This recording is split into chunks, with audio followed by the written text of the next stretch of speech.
The technology likely to have the greatest impact on the next few decades has arrived. And it's not social media, it's not big data, it's not robotics, it's not even AI. And you'll be surprised to learn that it's the underlying technology of digital currencies like Bitcoin.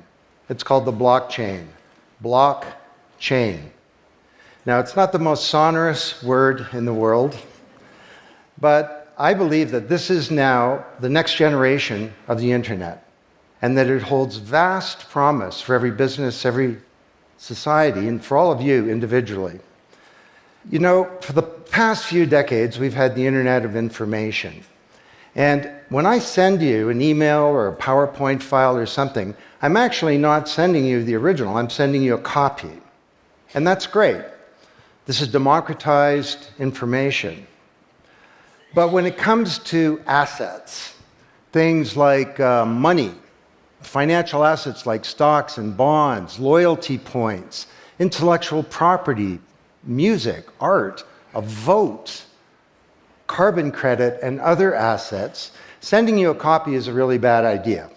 If I send you $100, it's really important that I don't still have money and that I can't send it to you. So this has been called the double spend problem by cryptographers for a long time. So today, we rely entirely on big intermediaries, middlemen like banks, government, big social media companies, credit card companies, and so on, to establish trust in our economy. And these intermediaries perform all the business and transaction logic of every kind of commerce, from authentication, identification of people, through to clearing, settling, and record keeping. And overall, they do a pretty good job, but there are growing problems. To begin, they're centralized. That means that they can be hacked, and increasingly are. And JP Morgan, the US federal government, LinkedIn, Home Depot, and others found that out the hard way. They exclude billions of people from the global economy. For example, people who don't have enough money to have a bank account. They slow things down. It can take a second for an email to go around the world, but it can take days or weeks for money to move through the banking system across the city. And they take a big piece of the action, 10 to 20%, just to send money to another country. They capture our data, and that means that we can't monetize it or use it to better manage our lives. And our privacy is being undermined. And the biggest problem is that overall, they've appropriated the largesse of the digital age asymmetrically. And we have wealth creation, but we have growing social inequality. So what if there were not only an internet of information, what if there were an internet of value?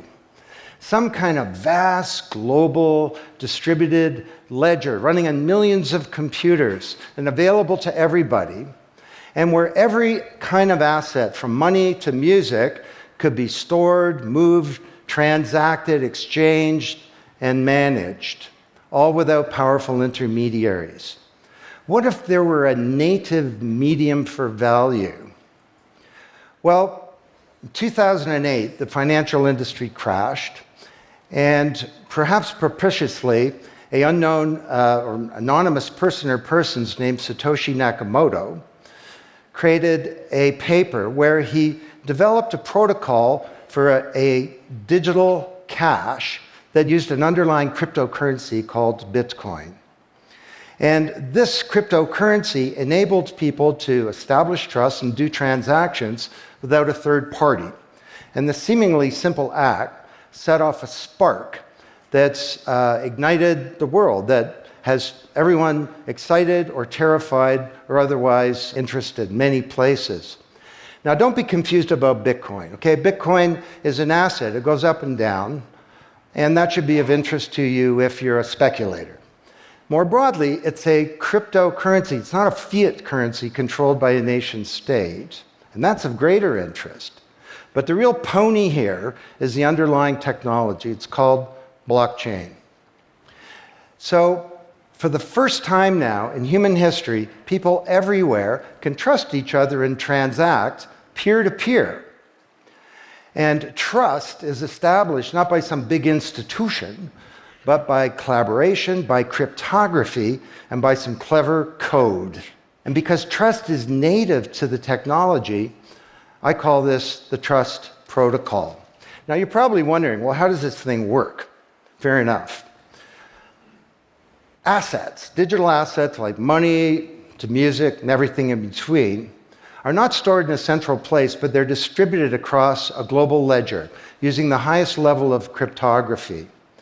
And when a transaction is conducted, it's posted globally across millions and millions of computers. And out there around the world is a group of people called miners. These are not young people, they're Bitcoin miners. And they have massive computing power at their fingertips, 10 to 100 times bigger than all of Google worldwide. And these miners do a lot of work. And every 10 minutes, kind of like the heartbeat of a network, a block gets created that has all the transactions from the previous 10 minutes. And then the miners get to work trying to solve some tough problems. And they compete. And the first miner to find out the truth and to validate the block is rewarded in digital currency, in the case of the Bitcoin blockchain with Bitcoin. And then, this is the key part, that block is linked to the previous block and the previous block to create a chain of blocks, and everyone is time-stamped, kind of like with a digital wax seal. So if I wanted to go and hack a block and say, pay you and you with the same money, I'd have to hack that block, plus all the preceding blocks, the entire history of commerce on that blockchain, not just on one computer, but across millions of computers simultaneously, all using the highest levels of encryption in the light of the most powerful computing resource in the world that's watching me. Tough to do. And this is infinitely more secure than the computer systems that we have today. Blockchain, that's how it works. So the Bitcoin blockchain is just one. There are many. The Ethereum blockchain was developed by a Canadian named Vitalik Buterin. He's 19 years old. And this blockchain has some extraordinary capabilities. One of them is that you can build smart contracts. It's kind of what it sounds like. It's a contract that self-executes. And the contract handles the enforcement and the management, performance, and payment. The contract kind of has a bank account too, in a sense, of agreements between people. And today, on the Ethereum blockchain, there are projects underway to do everything from create a new replacement for the stock market to create a new model of democracy where politicians are accountable to citizens. So to understand what a radical change this is going to bring, let's look at one industry, financial services. You recognize this? Rube Goldberg machine. It's a ridiculously complicated machine that does something really simple, like crack an egg or shut a door. Well, kind of reminds me of the financial services industry, honestly. I mean, you tap your card in the corner store and a bit stream goes through a dozen companies, and each with their own computer systems, some of them being 1970s mainframes, older than many of the people in this room. And 3 days later, a settlement occurs. Well, with a blockchain financial industry, there would be no settlement because the payment and the settlement is the same activity. It's just a change in the ledger. So Wall Street and all around the world, the financial industry is in a big upheaval about this, wondering, can we be replaced, or how do we embrace this technology for success? Now, why should you care? Well, let me describe some applications. Prosperity. The first era of the internet of information, brought us wealth, but not shared prosperity, because social inequality is growing. And this is at the heart of all of the anger and extremism and protectionism and xenophobia and worse that we're seeing growing in the world today. Brexit being the most recent case. So, could we develop some new approaches to this problem of inequality? Because the only approach today is to redistribute wealth, tax people and spread it around more. Could we pre-distribute wealth? Could we change the way that wealth gets created in the first place by democratizing wealth creation, engaging more people in the economy, and in ensuring that they got fair compensation. Let me describe 5 ways that this can be done. Number 1, did you know that 70% of the people in the world who have land have a tenuous title to it? So you got a little farm in Honduras, some dictator comes to power. He says, I know you got a piece of paper that says you own your farm, but the government computer says my friend owns your farm. This happened on a mass scale in Honduras, and this problem exists everywhere. Hernando de Soto, the great Latin American economist, says this is the number 1 issue in the world in terms of economic mobility, more important than having a bank account. Because if you don't have a valid title to your land, you can't borrow against it, and you can't plan for the future. So today, companies are working with governments to put land titles on a blockchain. And once it's there, this is immutable. You can't hack it. This creates the conditions for prosperity for potentially billions of people. Secondly, a lot of writers talk about Uber and Airbnb and TaskRabbit and Lyft and so on as part of the sharing economy. This is a very powerful idea that peers can come together and create and share wealth. My view is that these companies are not really sharing. In fact, they're successful precisely because they don't share. They aggregate services together and they sell them. What if rather than Airbnb being a $25 billion corporation, there was a distributed application on a blockchain, we'll call it Airbnb, and it was essentially owned by all of the people who have a room to rent.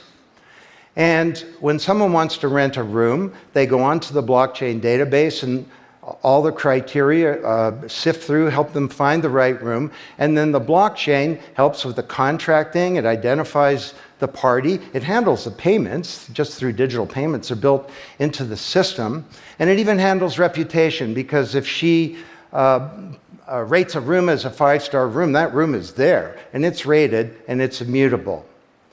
So the big sharing economy disruptors in Silicon Valley could be disrupted, and this would be good for prosperity.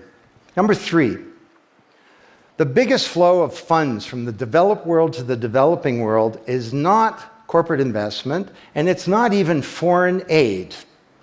It's remittances. This is the global diaspora, people who've left their ancestral lands, and they're sending money back to their families at home. This is $600 billion a year, and it's growing, and these people are getting ripped off.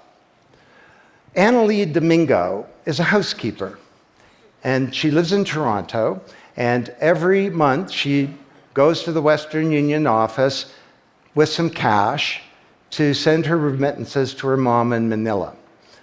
It costs her around 10%. The money takes 4 to 7 days to get there. Her mom never knows when it's going to arrive. It takes 5 hours out of her week to do this. 6 months ago, Annalie Domingo used a blockchain application called Abra. And from her mobile device, she said $300 went directly to her mom's mobile device without going through an intermediary. And then her mom looked at her mobile device, it's kind of like an Uber interface, there's Abra tellers moving around. She clicks on a teller that's a 5-star teller, he's 7 minutes away. The guy shows up at the door, gives her Filipino pesos, she puts them in her wallet. The whole thing took minutes, and it cost her 2%. This is a big opportunity for prosperity. Number 4, the most powerful asset of the digital age is data. And data is really a new asset class, maybe bigger than previous asset classes like land under the agrarian economy or an industrial plant, or even money. And all of you, we create this data, we create this asset. And we leave this trail of digital crumbs behind us as we go throughout life. And these crumbs are collected into a mirror image of you, the virtual you. And the virtual you may know more about you than you do, because you can't remember what you bought a year ago or said a year ago or your exact location a year ago. And the virtual you is not owned by you. That's the big problem. So today there are companies working to create an identity in a black box. The virtual you owned by you. And this black box moves around with you as you travel throughout the world, and it's very, very stingy. It only gives away the shred of information that's required to do something. A lot of transactions, the seller doesn't even need to know who you are. They just need to know that they got paid. And then this avatar is sweeping up all this data and enabling you to monetize it. And this is a wonderful thing because it can also help us protect our privacy. And privacy is the foundation of a free society. Let's get this asset that we create back under our control, where we can own our own identity and manage it responsibly. Finally,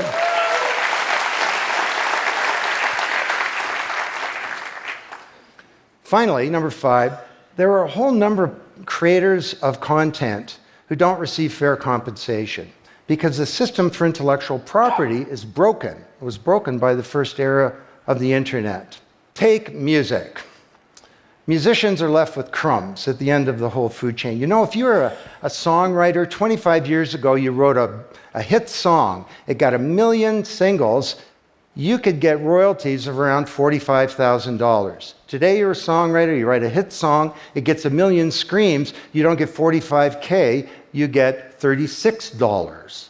Enough to buy a nice pizza. So Imogen Heap, the Grammy-winning singer-songwriter, is now putting music on a blockchain ecosystem. She calls it mycelium.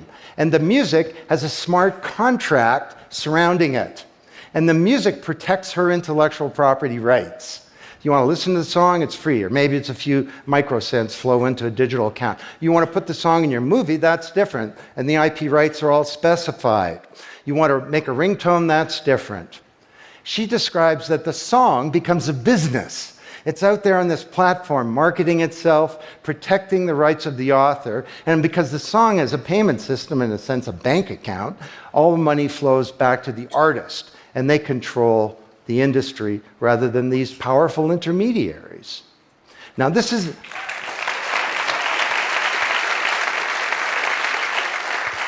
not just songwriters, it's any creator of content, like art, inventions, scientific discoveries, journalists. There are all kinds of people who don't get fair compensation, and with blockchains, they're going to be able to make it rain on the blockchain, and that's a wonderful thing. So these are 5 opportunities out of a dozen to solve one problem, prosperity, which is one of countless problems that blockchains are applicable to. Now, technology doesn't create prosperity, of course, people do. But my case to you is that, once again, the technology genie has escaped from the bottle, and it was summoned by an unknown person or persons at this uncertain time in human history, and it's giving us another kick at the can, another opportunity to rewrite the economic power grid and the old order of things, and to solve some of the world's most difficult problems, if we will it. Thank you.